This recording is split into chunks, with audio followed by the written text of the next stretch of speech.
كان له دخلة جميلة وكل الناس كده تلاقيها مزوقة بيوتها الأطفال بقى عندهم فوانيس وكانوا يجوا على البيبان يقولوا حلوا يا حلوا رمضان كريم يا حلوا. حل الكيس ودينا بقشيش لا نروح ما نجيش لحد.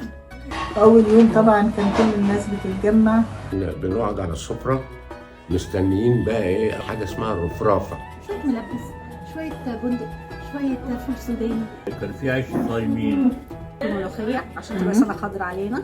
كان في بياع قريب كده قصاد البيت كده بشويه بيبيع فاكهه ويبتدي يغني بقى.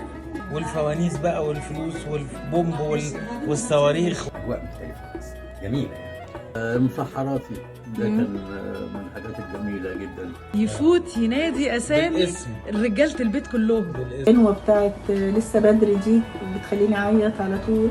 اخر كام يوم في رمضان واول يوم العيد ده بيبقى هو ده الكرنفال بتاعنا. مامتي الله يرحمها وهي بتعمل جميع اصناف الكحك والبسكوت.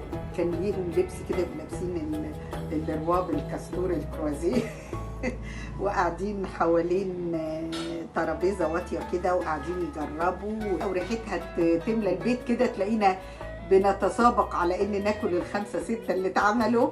زماننا أحلى زمان. ايام جميله جميله وحشني قوي قوي قوي.